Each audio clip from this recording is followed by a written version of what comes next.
سورہ انبیاء کی آیت نمبر 11، سورہ انبیاء کا دوسرا رکوع اور یہ 17ویں پارے کا بھی دوسرا رکوع ہے۔ اللہ رب العالمین نے ارشاد فرمایا وَكَمْ قَصَمْنَا مِنْ قَرْيَةٍ كَانَتْ ظَالِمَةً، اور کتنی ہی بستیاں ہم نے تباہ کر دیں کہ وہ ستمگار تھیں، ظالم تھیں، یعنی بستی کے رہنے والے کافر تھے، ہم نے ان کافروں کی بستیوں کو ہلاک کر دیا۔ وَأَنشَأْنَا بَعْدَهَا قَوْمًا آخَرِينَ، اور ان کے بعد اور قوم پیدا کی۔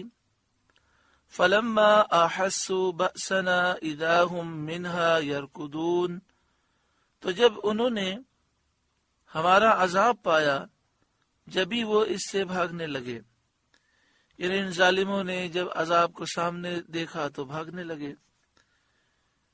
بعض مفسرین نے ذکر فرمایا کہ سرزمین یمن میں ایک بستی ہے جس کا نام حصور ہے، وہاں کے رہنے والے عرب تھے، انہوں نے اپنے نبی کی تکذیب کی اور نبی کو شہید کر دیا، تو اللہ تعالیٰ نے ان پر ایک کافر کو مسلط کیا، بخت نصر کو، اس نے انہیں قتل کیا اور گرفتار کیا، اور اس کا یہ عمل جاری رہا، تو یہ لوگ بستی چھوڑ کر بھاگے، تو فرشتوں نے ان سے بطریق طنز کہا جو اگلی آیت میں ہے، لا ترکدو، نہ بھاگو، وارجعوا الی ما اترفتم فیہ، اور لوٹ کے جاؤ ان آسائشوں کی طرف جو تم کو دی گئی تھیں، اپنی نعمتیں، اپنے مکانات،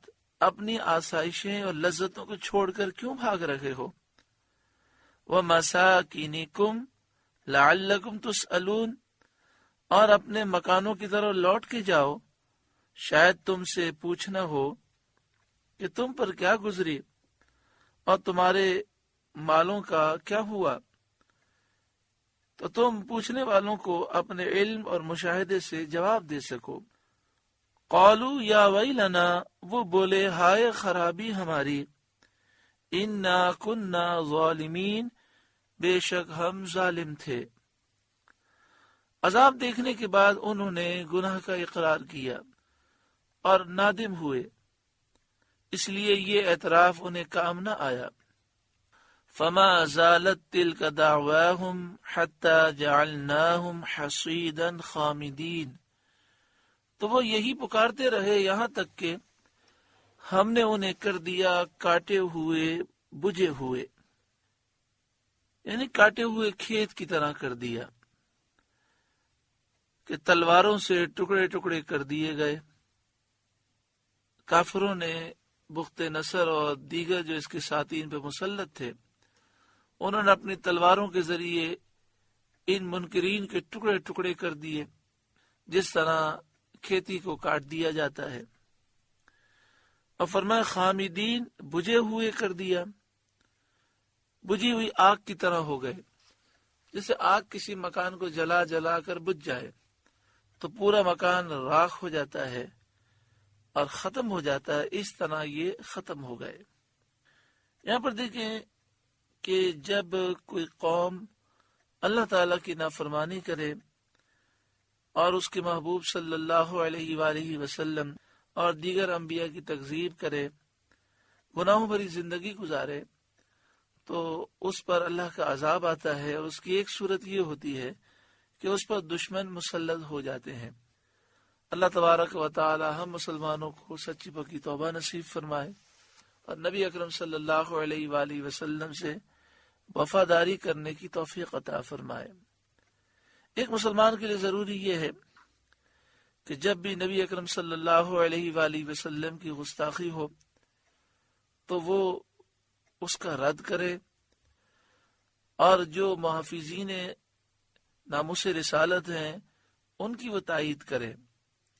ایسے موقع پر خاموش رہنا یہ تباہی کا باعث ہوتا ہے۔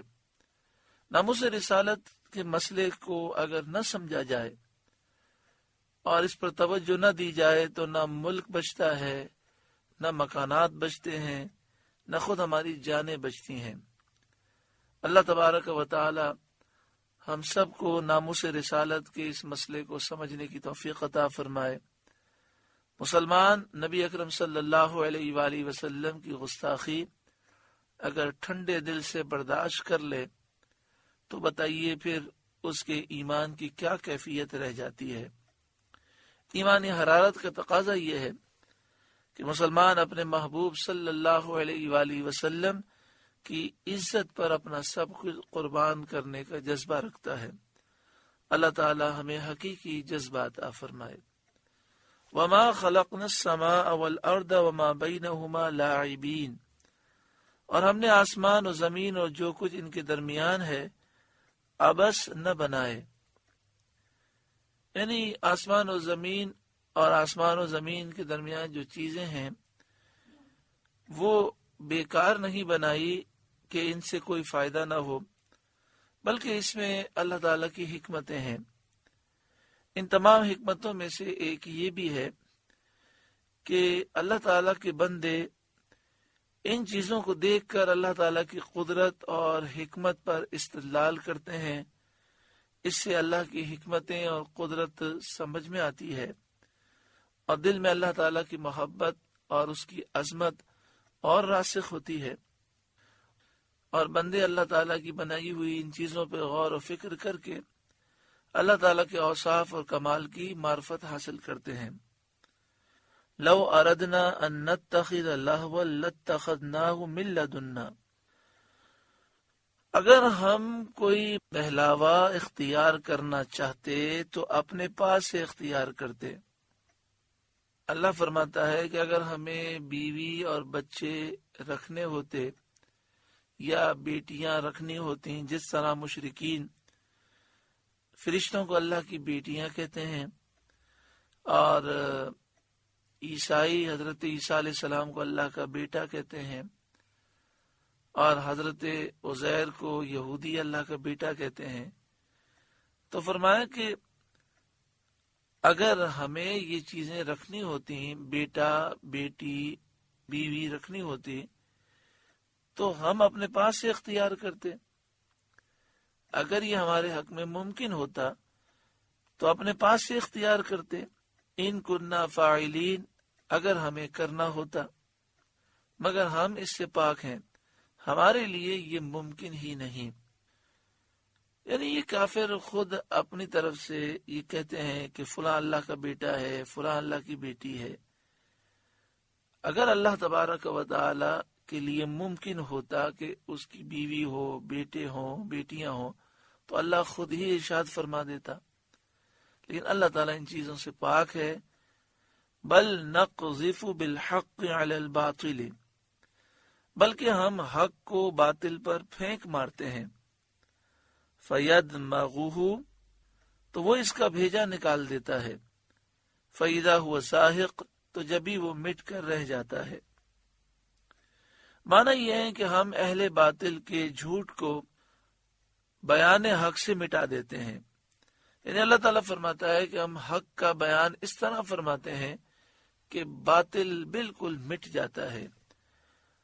وَلَكُمُ الْوَيْلُ مِمَّا تَصِفُونَ، اور تمہاری خرابی ہے ان باتوں سے جو بناتے ہو۔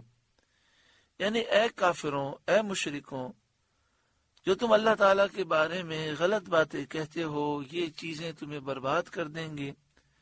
تم اللہ کے لیے بیوی اور بچہ ٹھہراتے ہو۔ وَلَهُ مَنْ فِي السَّمَاوَاتِ وَالْأَرْضِ، اور اسی کے ہیں جتنے آسمان و زمین میں ہیں، وہ سب کا مالک ہے اور سب اس کے مملوک ہیں، تو کوئی اس کی اولاد کیسے ہو سکتا ہے؟ مملوک ہونے میں اور اولاد ہونے میں منافات ہے، یعنی اولاد اور مملوک ہونا یہ ایک دوسرے کی ضد ہیں، چونکہ انسان اپنی اولاد کا مالک نہیں ہوتا، اور پھر جب انسان مر جاتا ہے تو اولاد اس کے مال کی مالک ہوتی ہے۔ اللہ تعالی ہمیشہ سے ہے، ہمیشہ رہے گا،